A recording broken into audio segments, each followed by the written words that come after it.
Can you dig it, sucker? You're listening to the Hall of Fame. Here's Booker T and Brad Gilmore. Well, you know, one of those guys who's first helped put AEW on the map was Chris Jericho, and Chris Jericho had a match at All Out with Bryan Danielson. I mean, two of the best, of their generations, respectively. Question.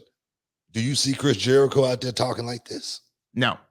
Do you? I mean, he throw a shot at WWE. He'll throw a shot at Hunter. You know what I mean? But he ain't been. He's not going to be out there talking about. He knows how detrimental this is to that company. That's why he's not saying anything. Well, you know what? I'm glad that you brought that up because he was asked about it, though, at the press conference. And here's what Chris Jericho had to say regarding the whole locker room turmoil. Nick Hausman, Wrestling Inc. I asked Tony about this earlier this week, but there was the mandatory backstage talent meeting that Tony confirmed happened. Reportedly, you spoke at that meeting, Chris. I was just wondering if you could tell us what you said to the roster and, what kind of advice you're giving to talent and management right now at this period in AEW. The specifics don't need to be discussed, even though you can read them online, and that was one of the things that was discussed. Don't leak. That's supposed to be private amongst us.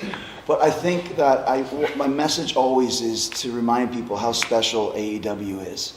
And don't take that for granted, like swearing and that sort of thing. Like, all it takes is the wrong guy to see somebody say or whatever the hell it is, and they're going to go, done. It happens. We know this. So I always want to remind guys that please don't ruin or potentially ruin this amazing world that we've created. We don't want guys going into business for themselves. We don't, and we or can't. Girls. And where I came from, working for Vince for 20 years, that was unacceptable. It would never happen. And I'm just trying to let people know that we're getting to the point now where these types of things are unacceptable as well. And we will start, doing things that Tony would do if in the NFL or with Fulham. And we are a pro sports, multi-million-dollar company with a huge television contract, with another huge television contract coming up soon. So a lot of guys don't have that experience and don't realize just how special this is. So that's what I try and do whenever we have these types of meetings. And I have them, and Tony has them. We used to have them a lot more, but now it's a little more frequent, just to remind guys, stay on course. I mean, and look, Chris Jericho don't know what the hell he talking about. Who's going to listen to him? Guys, he's old. He's outdated. He doesn't know what he's talking about. He's wrong. I'm just telling you, man. Don't listen to that dude. He knows nothing. He knows nothing. Last person you need to be trying to listen to is Chris Jericho. I know he's got a nice do, his coif looking real nice. He's got the nice, he's looking good. But do not listen. I'm just playing. I agree 1,000% with what Chris Jericho said, man. And he's the smartest guy in the room, man. You can see how frustrated he was with it. He held it in very, very well. But you can really see how frustrated he is with those guys around there because you don't realize how good it was until it's gone. That's what he's saying. That's what Chris is saying. Man, you guys better wise up because y'all got such a good thing going here. And one thing about the boys, they screw every damn thing up, bro. They screw it, no matter what it is, they will screw it up. My first trip to Japan, nice little spot next door, to the Tokyo Inn, little restaurant there. We would go there, get nice, breakfast, eggs, bacon, nice big, thick Texas toast, nice cup of coffee, man. It was perfect. It was perfect. Woke up one day, I went over there, no more Americans, no more. I'm like, what the hell happened? You know what I mean? One of the Americans screwed it up. Then the Tokyo Inn. Next thing you know, okay, I'm not going to even say his name, but he broke into, they had these beer machines, and they would have them in the hallway at the hotel, a beer machine, where you could go just like a Coke machine, right? One of the guys broke in the beer machine, stole every beer out of the beer machine, right? Kicked us out of the hotel.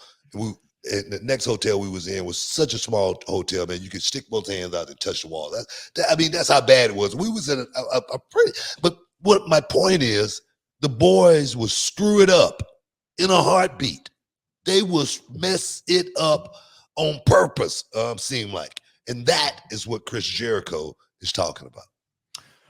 Yeah, and he's just, it's interesting that Tony spoke up in the moment and said, guys, we don't want guys going in business for himself, because I mean that's what the whole press conference at the beginning was. And Tony does bear responsibility, and I'm sure he knows that. Look, man, Tony was in a situation right there. He didn't know what to do. He was caught off guard. I'm sure, he wished he perhaps could have handled it a lot differently, but to be told to shut the hell up, in essence, got to feel a certain way when you go back and look at it. Yeah, he had enough facial reactions to populate a whole new genre and category of gifs.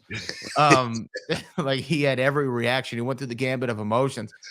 I agree with everything Jericho said. It's a damn shame that less than a week after you have a talent meeting to address all the issues in the locker room, CM Punk wants to talk about how the Young Bucks and Omega can't, keep from stepping on their own business, right?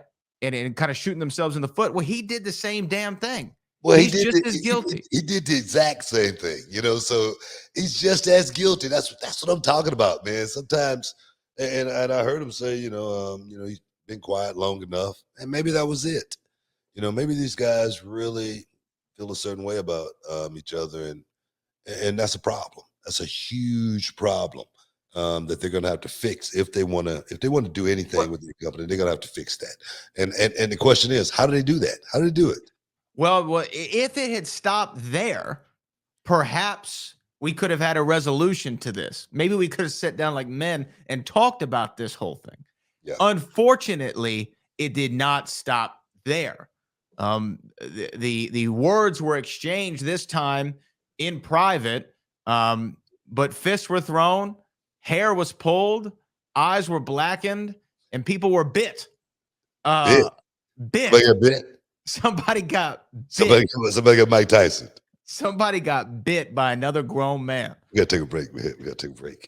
Can you dig it, sucker? You're listening to the Hall of Fame. Here's Booker T and Brad Gilmore.